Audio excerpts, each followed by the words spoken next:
अरे बाप तो पहले ही दारू पीकर स्वर्ग सिधार गया, आज माँ भी मर गई। जाने बेचारा गरीब बच्चा अब अपनी 3 बहनों का बोझ कैसे उठाएगा। मुझे तो इसकी हालत देखकर बड़ा दुख लग रहा है, पता नहीं क्या खिलाएगा इन्हें। अरे भीख मांगने के सिवा छोड़कर और क्या करेगा, अब इतने छोटे बच्चे को कोई काम भी नहीं देगा। लोगों की तरह तरह की बातें सुनकर और मां की मौत का दुख झेलकर 12 साल के महेश का मन किसी काठ सा मजबूत हो गया था। उसने अपनी आंखों से बहते आंसू पोंछे और कहा, ना मैं भीख मांगूंगा, ना मैं अपनी बहनों की भीख मांगने दूंगा। मैं मेहनत करके कमाऊंगा। आप लोगों मेरे दुख में आए, बड़ी मेहरबानी। अब चले जाइए। महेश समझ गया था कि इस दुनिया में हर किसी को अपनी मदद खुद ही करनी पड़ती है। महेश 6 महीने की नंदिनी को गोद में लिए अपनी बाकी 2 छोटी बहनों योगिता और प्राची के साथ अपनी टूटी फूटी झोपड़ी में आ गया। तभी 5 साल की प्राची ने भूख जताई। भैया भूख लगी है, खाना चाहिए। माँ तो मर गई, अब हमको खाना बनाकर कौन खिलाएगा? अपनी गरीब बहन की बात सुनकर महेश की आंखों में आंसू की बदरा बरस गई। अरे छुटकी, तेरा भैया है, मैं बनाऊंगा खाना। फिर जैसे वो राशन के डिब्बे में देखता है तो बस थोड़े से चावल रखे होते हैं। महेश चूल्हे का धुआं सहकर गीले चावल बनाने लगा और दोनों बहनें योगिता और प्राची नंदिनी को गोद में लिए टकटकी लगाई चूल्हे की ओर देखती रहीं। तभी महेश का हाथ जल गया। माँ! क्या हुआ भैया, आप ठीक तो हो? योगिता को अपने गरीब भाई से बहुत लगाव था। हाँ बहन, मैं ठीक हूँ। थोड़े से चावल में उसने बहनों को खिलाया और खुद भूखे सो गया। मगर मारी चिंता के उस गरीब भाई को नींद भी कहाँ आई।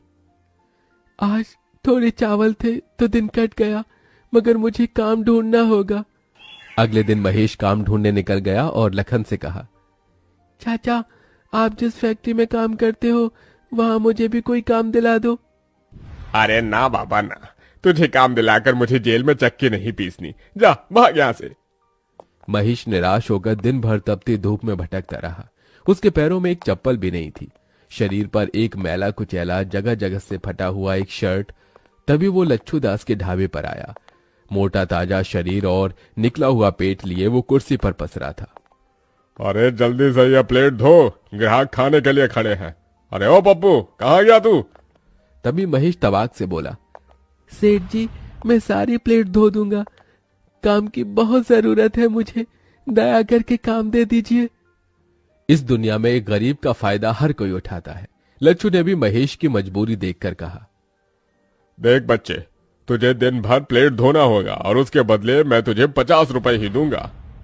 अरे आप जो देंगे मुझे मंजूर है। 50 रुपए कमाने के लिए अब दिन भर गरीब महेश ढाबे के गंदे झूठे प्लेट धोता ताकि अपनी बहनों को भरपेट खिला सके। अपनी बहनों को पढ़ाने के लिए मुझे और मेहनत करनी होगी, 50 रुपए में तो पेट भी नहीं चलता। ढाबे के साथ महेश अब हर सवेरे अनाज के बोरी उतारता और पैसे जमा करके बहनों को दाखिला दिला देता है। अपनी हर तनख्वाह से वो तीनों के लिए तोहफे खरीद कर लाता और फटे कपड़ों में रह जाता। इसी तरह 18 साल बीत जाते हैं। फिर एक दिन, नंदिनी, प्राची, योगिता। भैया आ गए आप? ये देखो मैं तुम्हारे लिए क्या लाया हूँ। योगिता, ये तोहफा तुम्हारे लिए। शुक्रिया भैया। और ये संतरी और गुलाबी रंग का सूट प्राची और नंदिनी तुम्हारे लिए। तभी दोनों घमंड से सूट लेने से मना कर देती हैं। भैया हमें नहीं चाहिए ये गरीबों की 2 कौड़ी का सूट। भाई प्राची, भैया हमारे लिए कितने प्यार से लाए हैं। योगिता दीदी, अगर तुम्हें इतना ही पसंद है तो तुम रख लो ये घटिया सूट। और भैया, अब आपकी बहनें बच्ची नहीं रही, बड़ी हो गई हैं, हमें कुछ ढंग का ला कर दिया कीजिए। ये ठेली फेरी वाले कपड़े हम नहीं पहनेंगी। यू नो वॉट भैया, हमारी सहेली इतने अमीर घर से आती हैं, एक एक कपड़े लाखों के पहनती हैं। और तो और किसी की डैडी बिजनेसमैन है, किसी की सरकारी नौकरी में, और हमारा भाई आज भी ढाबे पर बर्तन मांजता है। हमें खुद में सोचकर इतनी शर्म आती है। अरे क्या जिंदगी भर औरों की गुलामी करते रहोगे? नंदिनी की इस तरह की बात से उस गरीब भाई के दिल को बहुत ठेस पहुंचती है और बहनों की खुशी की खातिर वो ढाबे का काम छोड़कर अब एक कॉलेज के बाहर समोसे बेचने लगता है। समोसे ले लो, समोसे, खस्ता समोसे। बस भगवान, शुरुआत तो कर दी है, कृपा करना काम जम जाए तो फिर बहनों की शादी भी करनी है। तभी कॉलेज से निकलते ही नंदिनी और प्राची अपने भाई को देखकर तिलमिला जाती हैं और घर आकर महेश को सुनाती हैं। भैया, पूरी दुनिया में आपको हमारा ही कॉलेज मिला था समोसे बेचने को। प्राची दीदी, इन्होंने तो कसम खा रखी है हमारी इज्जत मिट्टी में मिलाने की। ये सुनकर महेश रो पड़ा। प्राची, नंदिनी, अपने गरीब भाई को माफ कर दो, मुझसे भूल हो गई। महेश की तीनों बहनों के स्वभाव में बड़ा अंतर था। योगिता महेश के दुख दर्द को समझती थी, जबकि नंदिनी और प्राची घमंडी बर्ताव रखती थी। कुछ दिन बाद महेश ने योगिता की शादी एक गृहस्थ परिवार में कर दी। देख माँ, आज इस गरीब भाई ने एक बहन का घर बसा दिया। योगिता भी खुश थी। वहीं प्राची और नंदिनी ने कहा, भैया, आपको हमारे लिए रिश्ता देखने की कोई जरूरत नहीं, क्योंकि हमने अपना जीवन साथी चुन लिया है। पर लड़का कौन है, क्या करता है? चिंता मत कीजिए भैया, वो योगिता दीदी के पति की तरह चपरासी नहीं जिसे आपने पसंद किया था। देखिए भैया, सारी जिंदगी तो इस गरीबी के सिवा आपने हमें कुछ दिया नहीं। कम से कम हमारी शादी ढंग से करना, क्योंकि हमारे होने वाले ससुराल वाले बहुत इज्जतदार हैं और आपकी तरह गरीब नहीं। जैसे तैसे कर्ज लेकर महेश दोनों बहनों की शादी बड़ी धूमधाम से कर देता है। दोनों अपने आलीशान ससुराल में खुशहाल तरीके से रहने लगती हैं, मगर महेश बड़े कर्ज में आ जाता है, जिसके चलते वो दिन रात काम करता है। एक दिन दोनों अमर बहनें 5 स्टार होटल में अपनी सहेलियों के साथ आती हैं। OMG गाइस, शादी के बाद तुम दोनों की तो बात ही बदल गई है। यार, बड़ी भूख लगी है, जल्दी से ऑर्डर दे दो। वेटर। जी मैडम। फिर जैसे ही दोनों अमीर बहनें गरीब भाई को वेटर के भेष में देखती हैं, तभी नीता कहती है, हे नंदिनी, इस वेटर की शक्ल तो तुम्हारे भाई से मिलती है।